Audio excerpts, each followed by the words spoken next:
Right now, the biggest threat is the threat of climate change and global warming. Global warming का जो issue आया था late 80s में ये concept emerge हुआ था। दो तरह के हम कॉन्फ्रेंसेस किया करेंगे फ्यूचर में। एक जो कॉन्फ्रेंस है वो होती है हर साल, उसका नाम है conference of parties climate change COP।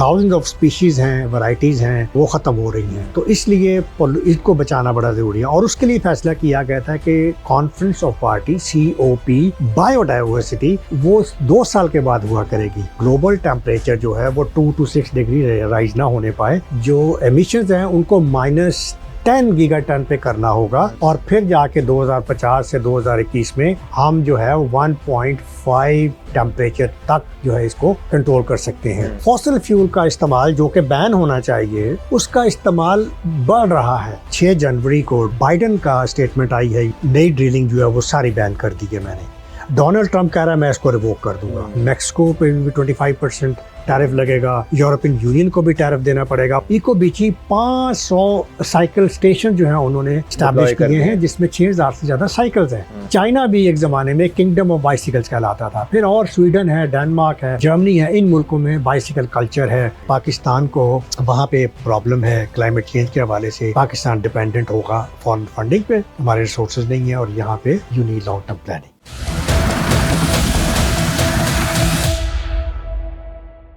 Assalamu alaikum ख़वातीनो हज़रात, welcome back to another episode of the chat room by KIPS in collaboration with Think Big. आप लोगों को क्या पता है कि इस वक्त दुनिया में सबसे बड़ी थ्रेट क्या है ह्यूमैनिटी को, लोगों को, हमारी आने वाली जनरेशन्स को?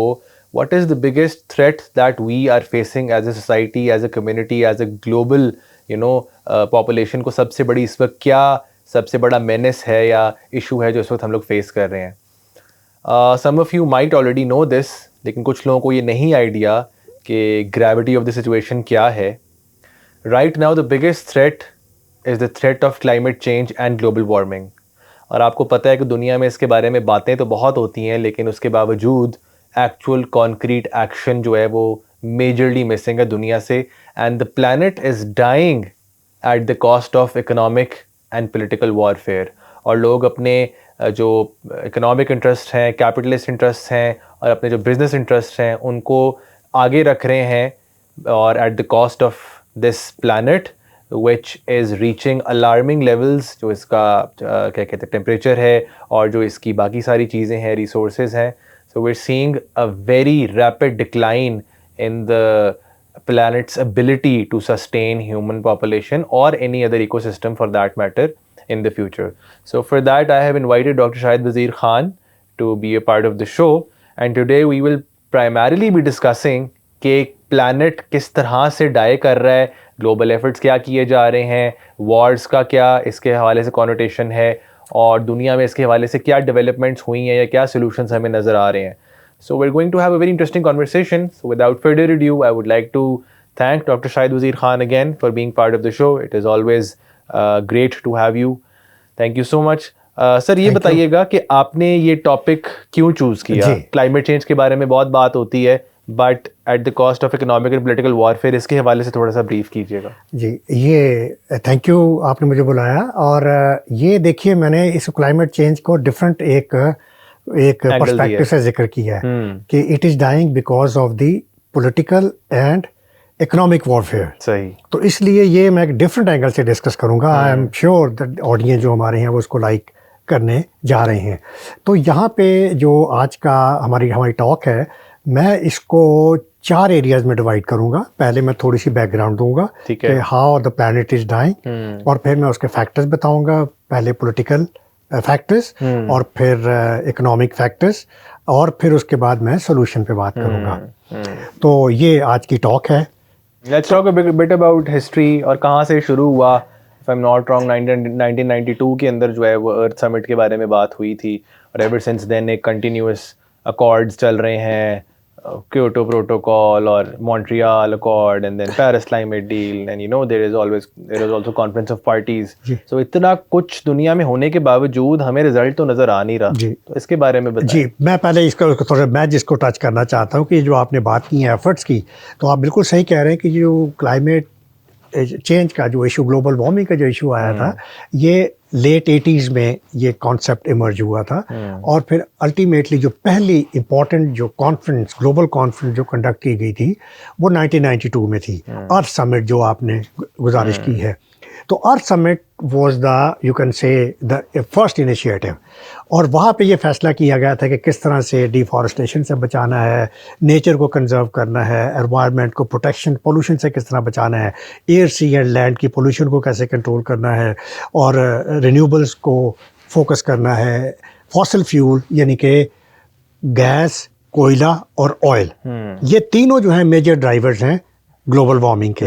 तो इनको फॉसिल फ्यूल तीनों को कहते हैं और ये तीनों जो फॉसिल फ्यूल का इस्तेमाल की वजह से हमारा टेम्परेचर राइज कर रहा है। तो इस तरह से वहाँ पे ये सोचा गया था और फिर वहाँ से नेक्स्ट जो इम्पोर्टेंट डेवलपमेंट थी इनिशिएटिव के हवाले से वो थी पेरिस डील 2015, जो कि हमने अर्थ समिट में ये फैसला किया था 2 तरह के हम कॉन्फ्रेंसेस किया करेंगे फ्यूचर में।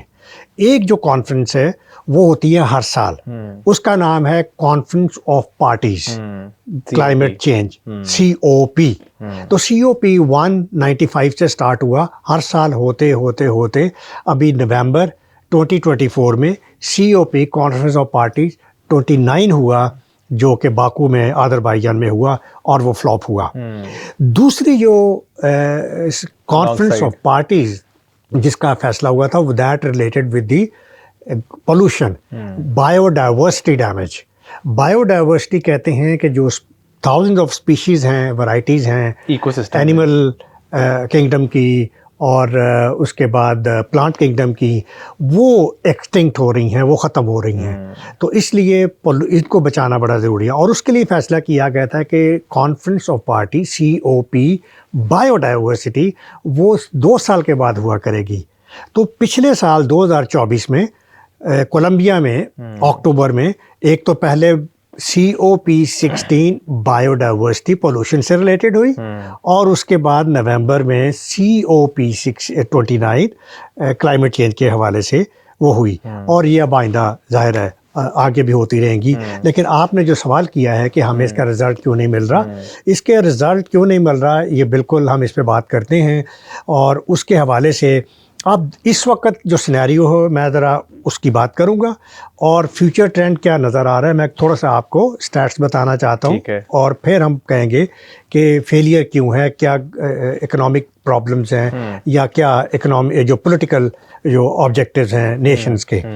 तो फ्यूचर सिनेरियो में एक तो ज़रा मैंने इसको स्टडी किया, एक बड़ा इंटरनेशनली ये फेम्ड ऑर्गेनाइजेशंस हैं, रोडियम ग्रुप है, मैकेंजी ग्रुप है, उसके बाद इंटरनेशनल एटॉमिक एनर्जी एजेंसी, ये उनकी स्टैटिस्टिक्स है और उनके मुताबिक पहली बात तो ये है कि जो यूरोपियन यूनियन का जो उनका जो वेदर जो सिस्टम है वो उन्होंने अनाउंस कर दिया है कि पेरिस डील के मुताबिक 2015 में ये फैसला किया गया था कि हर कॉन्फ्रेंस ऑफ पार्टी COP जो होगी उसमें ये कोशिश की जाएगी कि ग्लोबल टेम्परेचर जो है वो 2 to 6 डिग्री राइज ना होने पाए, बिकॉज हम उसके मुतामिल नहीं हो सकते और ना हमारा इंफ्रास्ट्रक्चर उसका मुतामिल हो सकता है।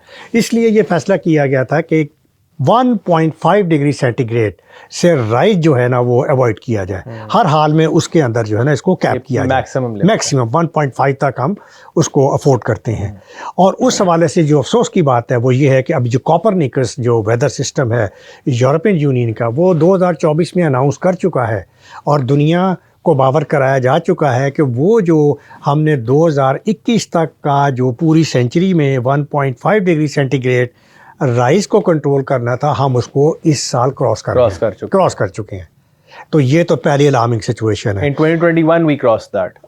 जी उसमें डिबेट है, ठीक है, okay. तो उसके बाद दूसरी बात ये है कि यही स्टैटिस्टिक्स आगे हमें ये बता रहे हैं कि ये मैंने आपको दिखा रहा हूँ, ये यहाँ पे ये मैकेंजी की रिपोर्ट है 2024 की और उसके बाद जो दूसरा ग्राफ ज़रा देखिए इसमें 3 आपको ये नज़र आ रही हैं जो लाइंस हैं। एक सबसे टॉप पे लाइन है वो आपको बता रही है कि कितनी एमिशन अखराज हो रहा है ये कार्बन डाइऑक्साइड का। तो 50 गीगाटन्स का अखराज अगर ये होता रहा तो हमारा temperature 2.5 to 2.9 to 3 degree centigrade cross कर जाएगा। कब तक? ये विद इन दिस सेंचुरी। और हमें अगर कंट्रोल करना है तो सबसे नीचे वाला ग्राफ देखिए, जिसमें ये कि हमें जो एमिशंस हैं उनको -10 गीगाटन पे करना होगा, और फिर जाके 2050 से 2021 में हम जो है 1.5 टेम्परेचर तक जो है इसको कंट्रोल कर सकते हैं। तो दूसरी, उसके बाद तीसरी स्लाइड देखिए, यहाँ पे ये आपको नज़र आ रहा है ग्राफ, और उसमें जो टॉप का लाइन है वो रेड कलर में है, और वो आपको बता रहा है कि इस वक्त जो फॉसिल फ्यूल है वो यानी कि जो ऑयल गैस एंड कोल हैं वो किस तरह से उनका खराज हो रहा है। और 2050 तक आप देखें कि फॉसिल फ्यूल का इस्तेमाल जो कि बैन होना चाहिए ताकि इसको कंट्रोल किया जा सके, उसका इस्तेमाल बढ़ रहा है, और 47% डिमांड बढ़ जाएगी 2050 तक इनको फॉसिल फ्यूल की। तो आप सोच लीजिए कि सिचुएशन क्या जा रही है। और तीसरा ग्राफ जो है वो उसमें आप देखिए 2023 की स्टैटिस्टिक्स शो हो रही हैं कि 2023 की स्टैटिस्टिक्स क्या बता रही हैं कि फॉसिल फ्यूल का इस्तेमाल मैक्सिमम हुआ है, बजाय कम होने के, बजाय उनको कंट्रोल किए जाने के, वो मैक्सिमम हुआ है। और अगर हमने कंट्रोल ना किया, बल्कि 2023 में ये हाईएस्ट पीक हमने देखा है एमिशंस में और फॉसिल फ्यूल के इस्तेमाल में भी। तो ट्रेंड हमें क्या नज़र आ रहा है कि फॉसिल फ्यूल का यानी कि जो इस्तेमाल है वो कम होता हुआ नज़र नहीं आ रहा, और उसकी वजह ये है जो आगे मैं डिस्कस करने लगा हूँ कि पॉलिटिकल फैक्टर्स हैं और इकोनॉमिक फैक्टर्स हैं। नेशंस के इंटरेस्ट कुछ और हैं और वो उस पर फोकस करते हैं, और वो उनकी प्रायोरिटीज़ हैं। तो ये बताएं कि आपने बात की कि जो फैक्टर्स हैं, इकोनॉमिक फैक्टर्स हैं, उसके अलावा हम साथ साथ ये भी देख रहे हैं कि दुनिया में वॉर्स भी नहीं रुक रही, and if I am not wrong wars play a major role in the rising of earth's temperature. मतलब we've seen Yemen war, we've seen Gaza, ये जो अभी पैलेस्टाइनियन कॉन्फ्लिक्ट है, then we've seen Syria, then we've seen Ukraine. So there are always on the rise, मतलब बहुत ज़्यादा Wars हैं, इस तरह की चीज़ें हैं। So where are the global priorities, और ये क्लाइमेट वर्सेस वॉर वाला जो सिनेरियो है इसके बारे में कमेंट कीजिएगा। जी, ये सिनेरियो में अब हम इधर आते हैं और हम देखते हैं कि दुनिया की प्रायोरिटीज़ क्या हैं, और क्लाइमेट चेंज दुनिया की प्रायोरिटी क्यों नहीं बन रही है, और वो क्यों नहीं ह्यूमैनिटी को सेव करना चाह रहे हैं। उसमें मैंने जो 2 एरियाज़ आपको जो टॉपिक है कि political warfare and economic war, तो पहले पॉलिटिकल वॉरफेयर पे आते हैं। तो पॉलिटिकल वॉरफेयर जो है उसमें हमारी कंट्रीज़ के क्या इंटरेस्ट हैं, उनके ऑब्वियसली एक्सपेंशनिस्ट एजेंडाज़ हैं, डोमिनेटिंग एजेंडाज़ हैं, रूल करने के एजेंडाज़ हैं, और इसी वजह से अगर हम देखें, मैं चंद वॉर्स का जिक्र करता हूँ और उसमें देखता हूँ कि हमने कितना डैमेजेस जो हैं वो उठाए हैं, और उन डैमेजेस, इतनी डैमेजेस को उठाने के बावजूद हम थोड़ा सा भी हम क्लाइमेट चेंज में इन्वेस्ट करने के लिए तैयार नहीं हैं। तो मैं गल्फ़ वॉर से स्टार्ट करूँगा, जिसमें 91 में हुई, उसमें डैमेजेस हुई है। दूसरी वॉर मैं लूँगा 2001 की अफ़गानिस्तान में। अफ़गानिस्तान की वॉर कॉस्टेड $2.3 ट्रिलियन। ट्रिलियन कहते हैं मेरा ख्याल खरब को, तो 2.1000 बिलियन, 1 ट्रिलियन होता है तो तकरीबन 2300 बिलियन डॉलर। उसके बाद हमने तीसरी वॉर देखी, अफ़गानिस्तान वॉर, जो कि इस वक्त मॉडर्न हिस्ट्री की मोस्ट एक्सपेंसिव वॉर थी, और उसमें जो लॉसेस थे 3 ट्रिलियन डॉलर, 3 अरब डॉलर्स के लॉसेस थे। तो ये नेशन के क्या ऑब्जेक्टिव्स हैं? खरब, जी 3 खरब। तो क्या ऑब्जेक्टिव्स हैं कि they are more interested right to grab the power and to have their own global agenda, और द नेशनल एजेंडाज और द नेशनल ऑब्जेक्टिव्स और डोमिनेंस इन द वर्ल्ड। उसके बाद हम आते हैं नेक्स्ट वॉर पे, जो कि हमारे यहाँ अभी गज़ा वॉर हुई। फिर हमने गज़ा वॉर में देखा कि हमें किस तरह से जो इज़राइल है उसने किस तरह से अटैक किया, और इज़राइल जो है उसका जो कितना एजेंडा है, मैं कितना उस पर वो नुकसान हुआ है, मैं वो आपको बताता हूँ। फिर हम आते हैं यूक्रेन वॉर के ऊपर। यूक्रेन वॉर में अभी तक जो है तकरीबन $600 बिलियन यानी 600 अरब जो डॉलर्स हैं उसका नुकसान हो चुका है यूक्रेन में। और रशिया जो कि बाज नहीं आ रहा, अभी भी रशिया का जो लॉस है वो $500 मिलियन से लेके $1 बिलियन यानी कि 1 अरब तक डेली लॉस हो रहा है रशिया को इस वॉर में। और इसके बावजूद फिर हमारे सामने सीरिया वॉर आई, वो उसमें आपने देखा सीरिया वॉर जो अब तक कॉस्ट कर चुकी है 2011 से 300 बिलियन अरब से लेके 1 खरब तक $1 ट्रिलियन तक सीरिया वॉर जो है वो कॉस्ट कर चुकी है। इसी तरह आपने यमन वॉर का डिस्कस किया। तो फिर इन तमाम वॉर्स में ये जो आप हमने डिस्कस की हैं, इनमें ना सिर्फ ये है कि मिलिट्री इक्विपमेंट राइट परचेज़ किया गया, मिलिट्री बजट्स एनहांस किए गए, बल्कि वहाँ पे इन्होंने एनवायरमेंटल डिग्रेडेशन में भी बहुत नुकसान पहुँचाया। क्योंकि अब गज़ा वॉर का मैं आपको एग्जांपल देता हूँ कि वहाँ पे 3 million olive trees have been destroyed so far, और इंफ्रास्ट्रक्चर हैज़ बीन डिस्ट्रॉयड, और environmental degradation right has been done. और ये इस वजह से कि वहाँ पे जो बॉम्बिंग हुई, जो ब्लास्ट हुए, उसकी वजह से ये नुकसान हुआ। और वहाँ से पोल्यूशन जो है, वहाँ से वो पॉइजन जो है, पॉइजनस गैसेस जो हैं, they are found in the atmosphere, air, land and in the water. वो उनके वाटर सोर्सेज जो हैं तो पॉइजनस हो चुकी हैं। और उसके बाद हम देखते हैं कि इसके जो इसी तरह हर वॉर में ये एनवायरमेंटल डिग्रेडेशन होती है और ये नुकसान होता है। और आप देख लें कितनी वॉर्स हुई हैं, तो वो नुकसान अलहदा है। और जो बाकी लॉसेज जो गवर्नमेंट्स ने स्पेंड किए हैं अपने ऑब्जेक्टिव्स को अचीव करने के लिए, वो अलहदा हैं। एजेंडा इनका क्या है कि मिलिट्री बजट राइट, उनके military expansion and defence budgets. आप अंदाज़ा कीजिए दुनिया में $2 ट्रिलियन पर एनम सिपरी की रिपोर्ट है, यानी कि 2 खरब डॉलर्स वो वॉरफेयर पे स्पेंड किए जाते हैं, मिलिट्री डिफेंस के ऊपर वो एलोकेट किए जाते हैं।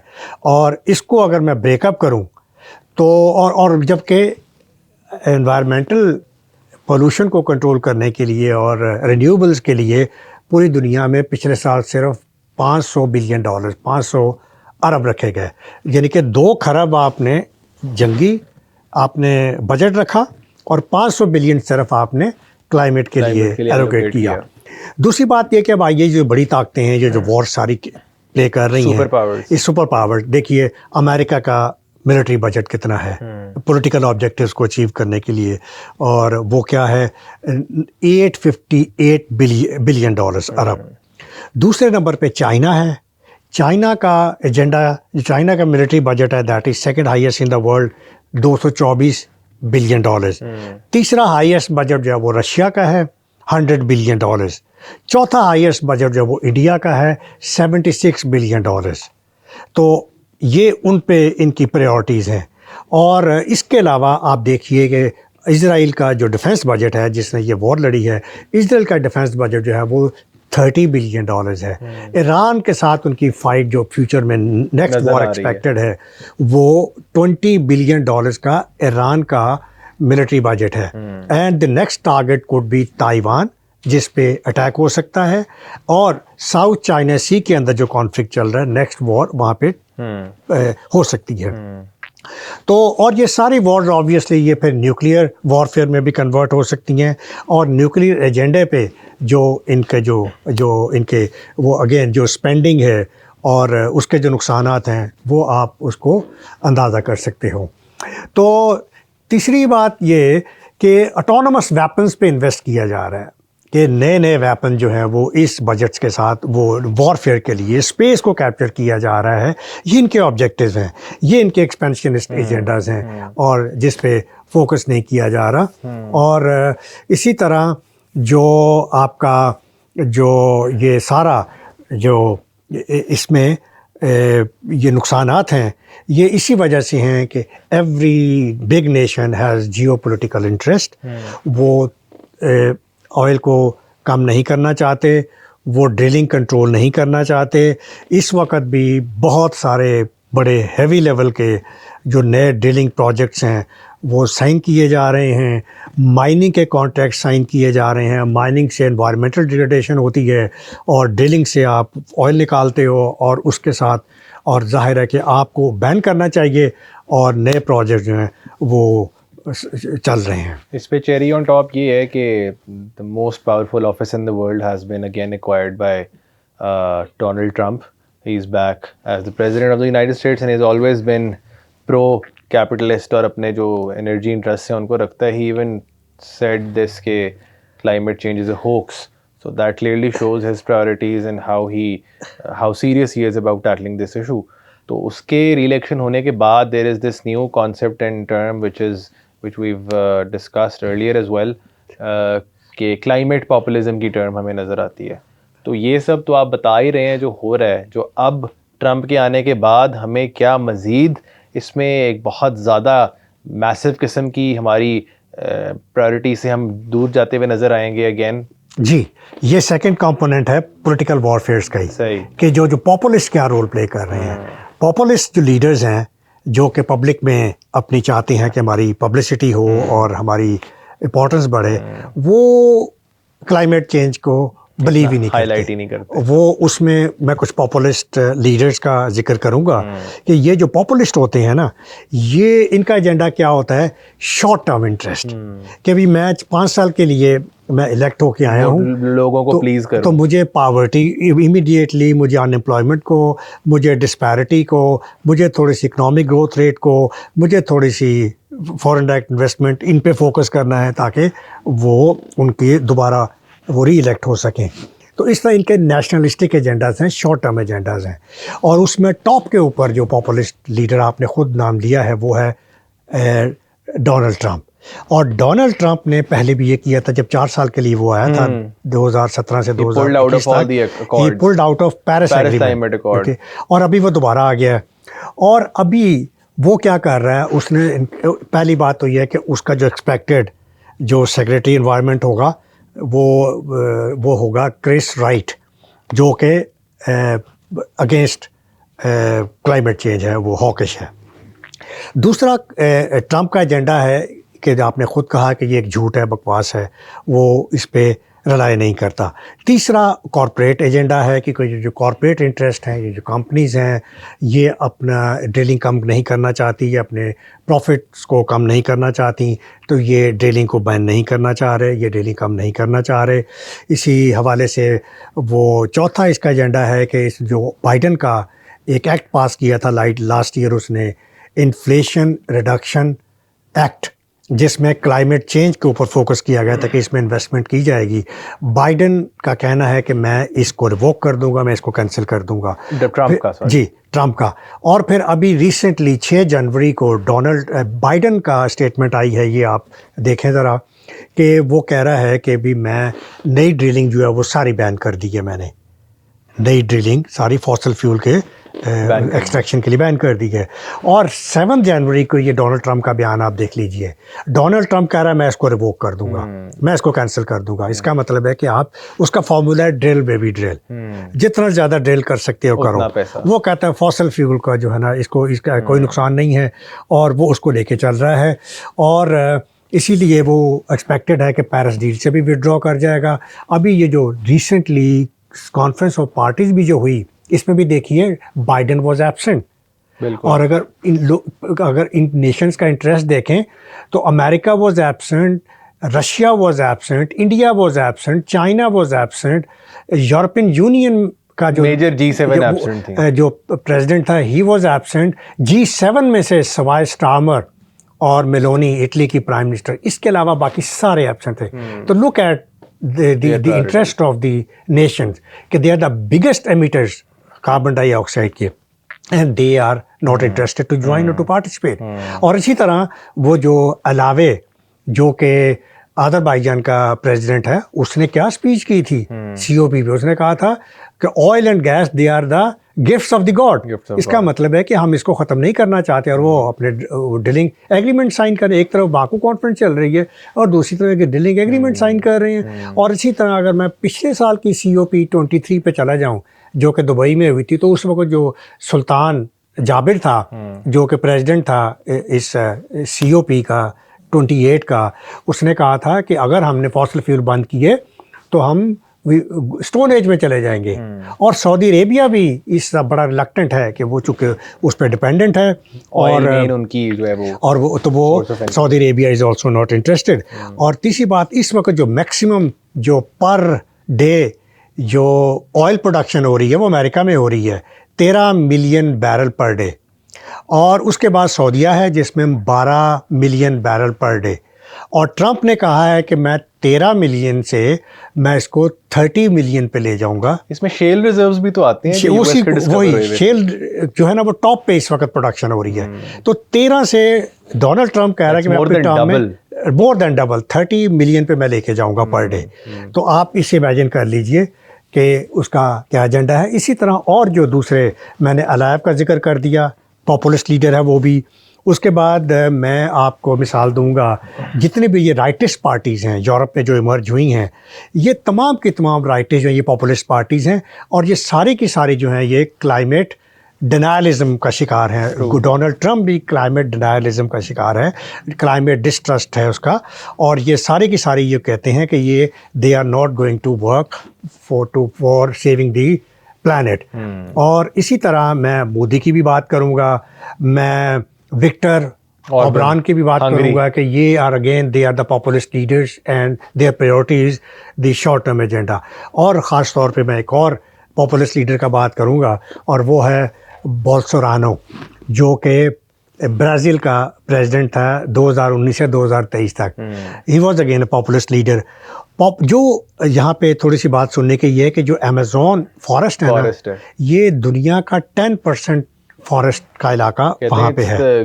दुनिया का फिल्टर है ये लंग्स हैं दुनिया के। और 5.5 मिलियन स्क्वायर किलोमीटर्स पे ये फैला हुआ है, और यानी पाकिस्तान से 6.2 टाइम्स बड़ा है ये जो अमेज़न फॉरेस्ट है। और ये 8 मुल्कों को टच करता है, ये नक्शे में आप देखिए, और 60% उसका जो एरिया है वो इसमें आता है। तो बोल्सोनारो ने क्या किया, उनको सेव नहीं किया, उन लंग्स को सेव नहीं किया, उन्होंने फॉरेस्ट को सेव नहीं किया, उन्होंने डिफॉरेस्टेशन को प्रमोट किया, उन्होंने कहा कि ये इससे चलो लोगों को रोज़गार मिल रहा है। उसने माइनिंग को प्रमोट किया। वहाँ पे 32,000 इलीगल माइनर्स हैं, गोल्ड माइनर्स हैं, जो कि अमेज़न में वो कर रहे हैं माइनिंग। और माइनिंग से obviously again it environmental pollution और डिग्रेडिंग हो रही है। और आप जो मशीनरी यूज़ करते हो माइनिंग के लिए और फॉसिल फ्यूल एक्सट्रैक्शन के लिए, उनमें भी तो फॉसिल फ्यूल इस्तेमाल हो रहा है ना, तो वो भी तो वही कंज्यूम कर रहा है। तो वो देखिए कि फॉरेस्ट को जो है तो वो इस लेवल पे नुकसान पहुँचाया जा चुका है ये पॉपुलिस्ट की जानिब से। अच्छा सर, ये बताएं कि since we've talked about all major countries in the world, let's talk a bit about Pakistan as well, since we are not the major emitters in this issue, but we are among the most vulnerable countries, most vulnerable and most affected countries in the world. If I'm not wrong, हम लोग तीसरे या चौथे number पे तकरीबन जो है वो we are 8th in the world, 8th पे as far as the region में जो है वो I think we're in the third.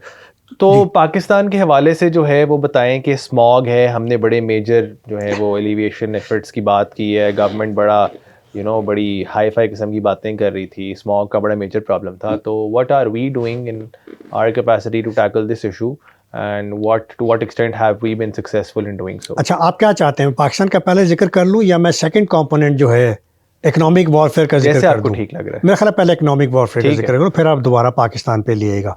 अब आइए, इकोनॉमिक एजेंडा क्या है कि why the nation they have economic interest, they are concerned about their GDPs। ठीक है ना, अमेरिका की GDP 25 ट्रिलियन डॉलर्स, चाइना की GDP 19 trillion dollars. China is going to become the largest economy of the world within couple of years. India का जो GDP volume है वो 3.9 trillion dollars, और India is also going to become the third largest economy of the world. तो इनका focus क्या है, इनकी GDP एक्सपैंड करें, इनका एजेंडा क्या है, इनके ग्रोथ रेट एक्सपैंड करें। इस वक्त इंडिया का ग्रोथ रेट जो है वो दुनिया में हाईएस्ट जा रहा है 7.5% पर एनम, और ये पिछले कई सालों से 8.5% से इसी के दरमियान रेंज कर रहा है और फ्यूचर में भी ये 6.5% तक 2025 में ये एक्सपेक्ट करेगा। सिमिलरली चाइना का जीडीपी देख लीजिए, चाइना का जीडीपी 8 से 11% तक ओवर द ईयर्स पिछले डेकेड्स में ये बढ़ता रहा और फिर इस वक्त 23 में चाइना का जो जीडीपी है वो 4.5% था। 2024 में सुना है कि डिक्लाइन आया है, 2.8 तक गया है, लेकिन चाइना की गवर्नमेंट जो वो डिनाई कर रही है और वो कहती है कि हमारा ग्रोथ रेट 4.5 है और 25 के लिए भी ग्रोथ रेट जो हमारा 4.5 to 5% पे होगा। तो सेकेंडली फिर इकोनॉमिक इंटरेस्ट देखिए, चाइना का BRI belt and road initiative जो कि $1.7 ट्रिलियन से बड़ा जो प्रोजेक्ट है ही सारे इस तरह के जिसमें project। 150+ कंट्रीज जो हैं वो उसमें पार्टिसिपेट कर रहे हैं, वहाँ पे इंफ्रास्ट्रक्चर डेवलपमेंट हो रही है। तो वो इकोनॉमिक इंटरेस्ट है। जियो पोलिटिकल इंटरेस्ट को अचीव करने के लिए, पॉलिटिकल ऑब्जेक्टिव्स को अचीव करने के लिए चाइना इज यूजिंग इकोनॉमिक्स। तो वो इस हवाले से वो उसकी प्रायोरिटी है। और चाइना अगर पेरिस डील में फैसला हुआ था ना कि ये 2050 में ज़ीरो कर दिए जाएंगे फॉसिल फ्यूल, ज़ीरो कार्बन, तो चाइना ने कहा हम नहीं करेंगे, हम 2060 में करेंगे। इंडिया ने भी कहा हम 2070 में करेंगे। तो दे आर नॉट कोऑपरेटिंग। तो वो उनकी प्रायोरिटी है। Secondly economic warfare, trade Wars हो रही हैं। ट्रंप ने ट्रेड वॉर की चाइना के साथ। चाइना के साथ उनका डेफिसिट था तकरीबन $382 बिलियन का। उन्होंने रिस्ट्रिक्शन लगा दी। अब ट्रंप आ रहा है, ऑलरेडी चाइना के जो इलेक्ट्रिकल व्हीकल्स हैं उन पे 100% टैरिफ इम्पोज किया जा चुका है। इसी तरह 60% चाइनीज़ के ऊपर वो इम्पोज किए जाएंगे।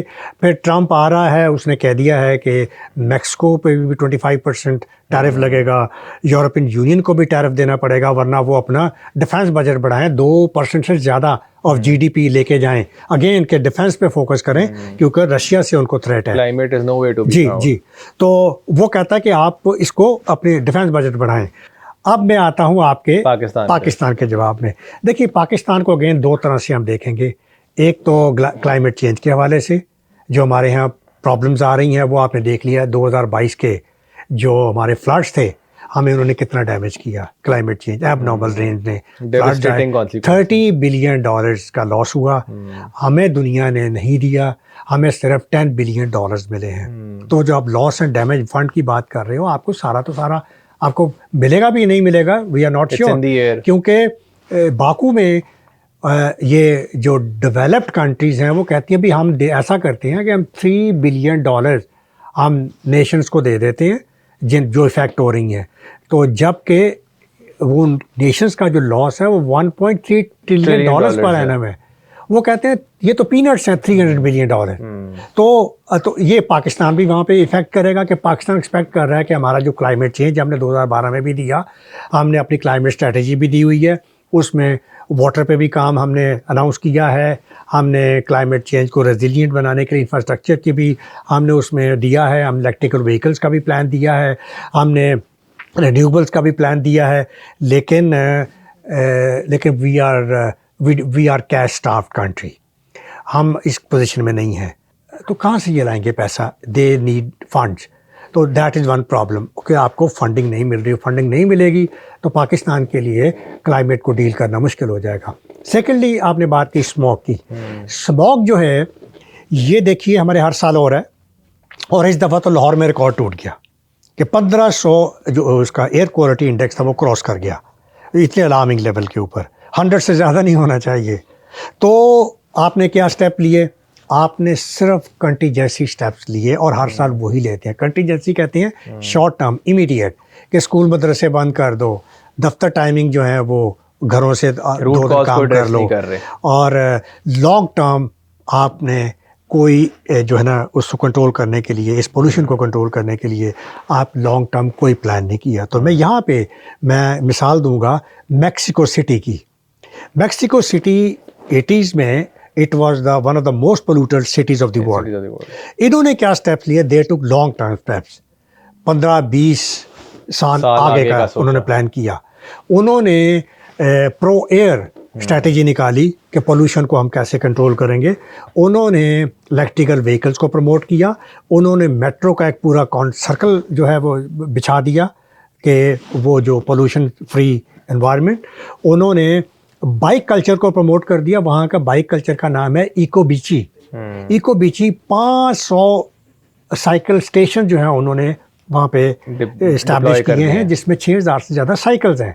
और इसी तरह और मैंने बहुत सारी यूरोपियन कंट्रीज में देखा, अगर आपको पता हो, सबसे ज़्यादा बाइसिकल्स इवन हॉलैंड के अंदर हैं। वहाँ पे इतने लोग नहीं हैं जितने बाइसिकल्स हैं। City of bicycles. इसी तरह चाइना भी एक ज़माने में किंगडम ऑफ बाइसिकल्स कहलाता था। फिर और स्वीडन है, डेनमार्क है, जर्मनी है, इन मुल्कों में बाइसिकल कल्चर है।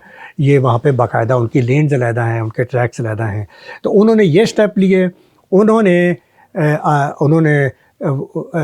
जो आपके सैनिटेशन को इम्प्रूव किया, उसको मैनेज किया, और उन्होंने अपनी जो एनवायरनमेंट पोल्यूशन थी 50% उन्होंने कम कर ली। तो पाकिस्तान पे अब आ जाइए, we need long term solution. ये नहीं कि अगले साल होगा हम फिर स्कूल बंद कर देंगे और ये बोलेंगे। तो we need to learn from these two examples कि पाकिस्तान को वहाँ पे प्रॉब्लम है क्लाइमेट चेंज के हवाले से। पाकिस्तान डिपेंडेंट होगा फॉरेन फंडिंग पे, हमारे रिसोर्सेज नहीं है, और यहाँ पे you need long term planning.